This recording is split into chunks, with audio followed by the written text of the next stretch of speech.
Hi, let's talk about best practices in learner engagement in the remote learning environment. Let's get started. When you talk about learner engagement in the remote learning environment, the concept of the community of inquiry is of utmost importance. The community of inquiry talks about teaching presence, cognitive presence, and social presence. This is a very popular concept in which learners can be evaluated, courses can be evaluated, and teaching performance can be evaluated in terms of the degree of the presence of um, teaching activities, cognitive activities, and social presence of students. So let's examine each of these in detail. When we examine each of these in detail, we would understand that teaching presence occurs when a climate is set up in the remote learning environment, you select appropriate content, and you support the discourse. So, this is all happening when we say remote learning environment, we say this is all happening in the learning management system.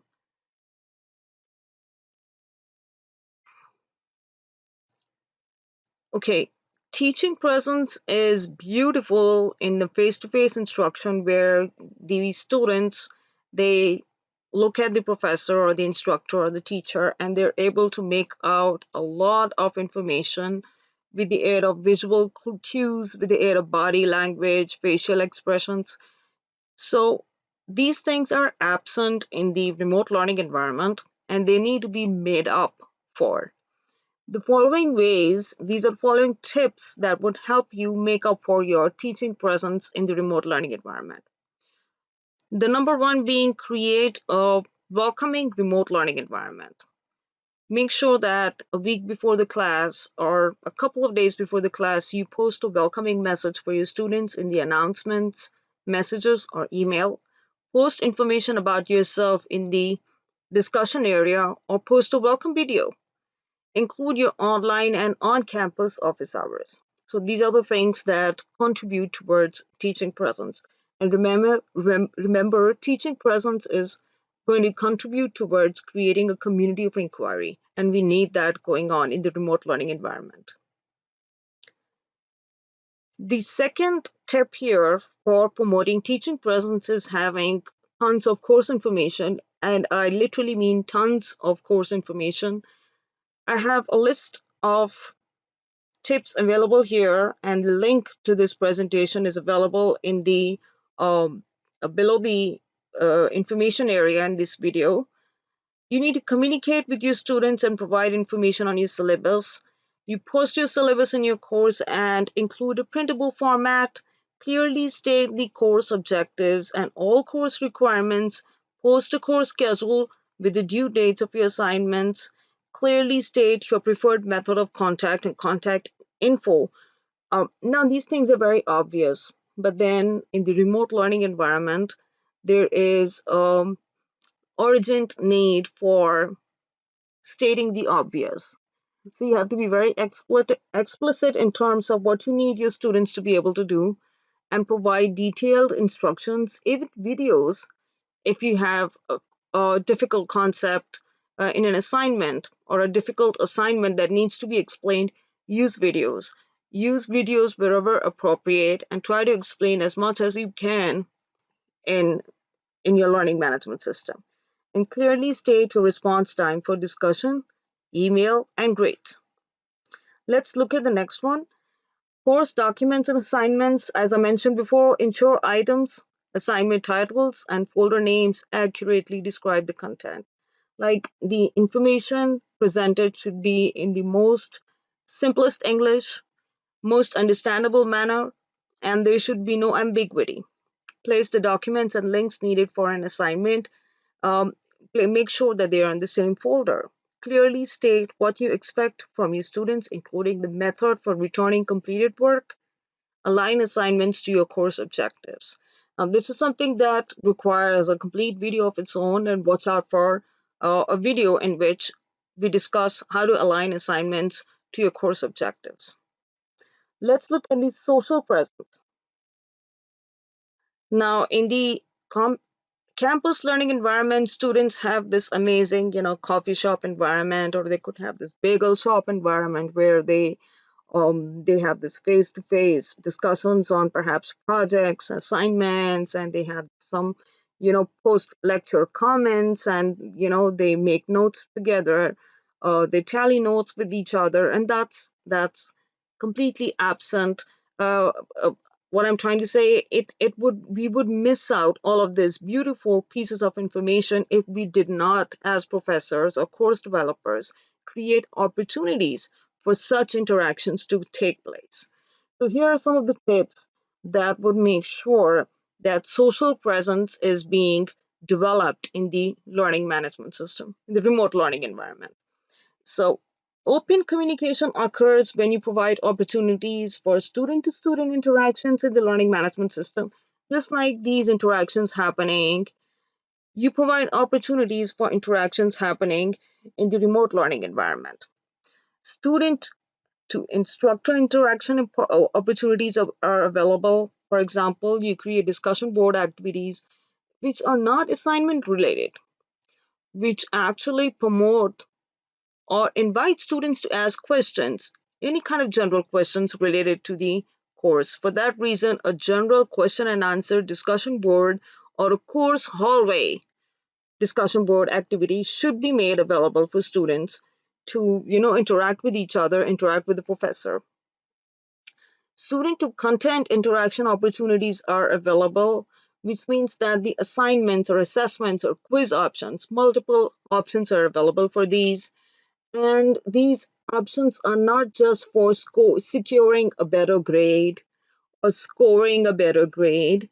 These opportunities are available for actually improving learning through scaffolding till the student reaches mastery. Now, this is something the student to content interaction. Uh, it calls for a complete video, so watch out for more videos on this topic. Let's look at the next one, assignment feedback. Again, I have multiple things listed here. You can go through it.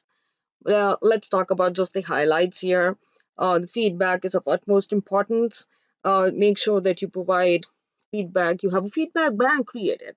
And in this feedback bank, it could be a Word document in which um, you know, you address criteria like outstanding, exemplary, needs improvement, or poor or fair, all of those.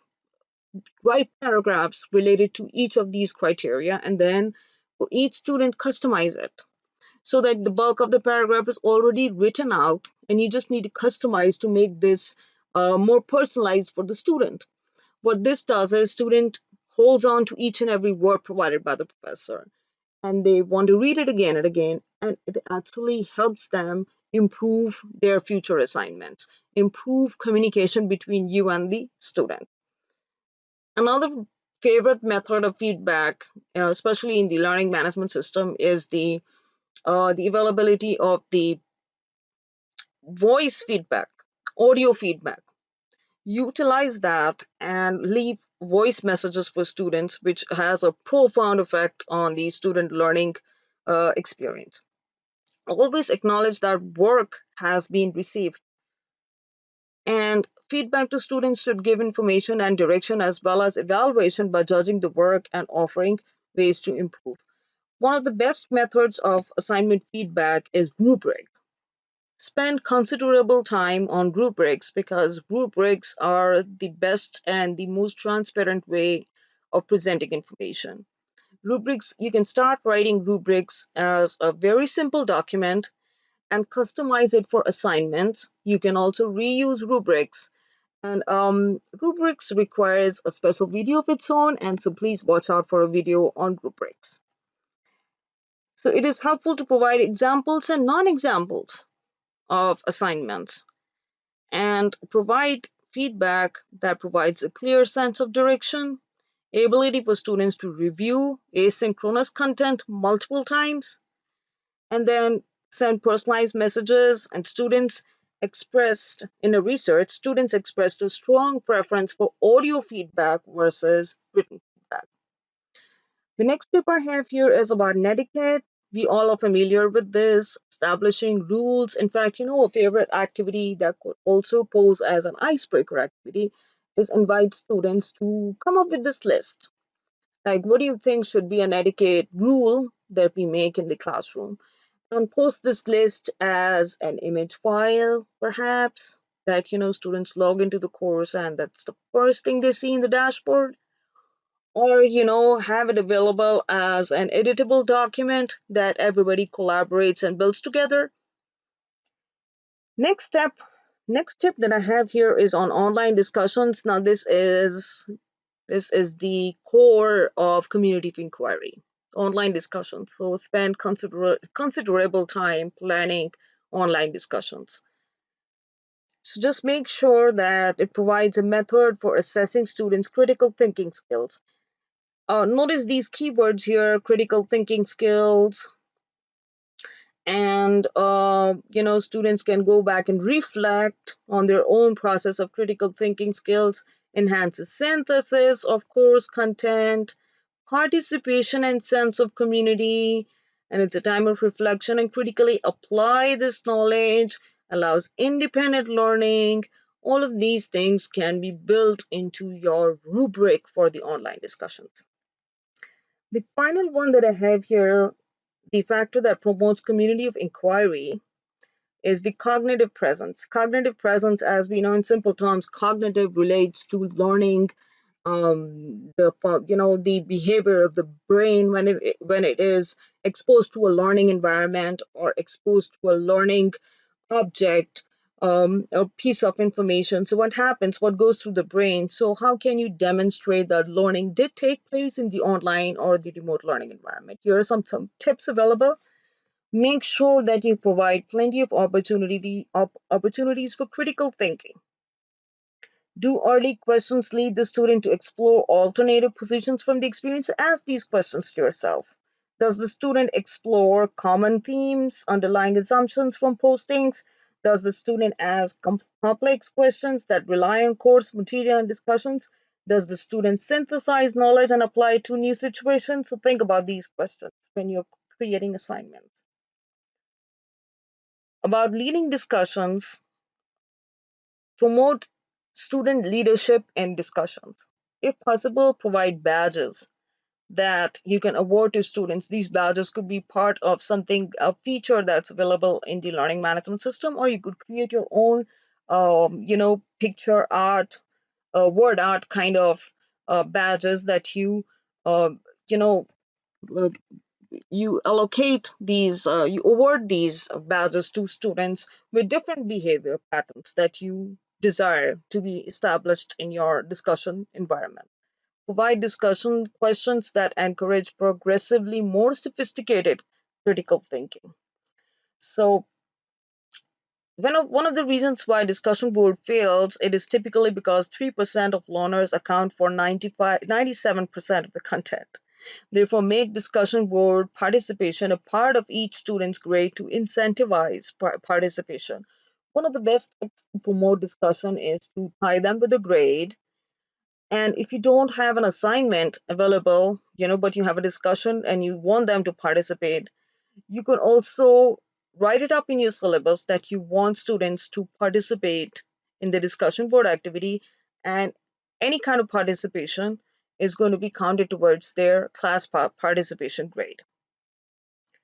And here are some extra, points available. You can take a look at them. Wonderful tips here on how to lead discussions, ensure adequate time to post and create small discussion groups.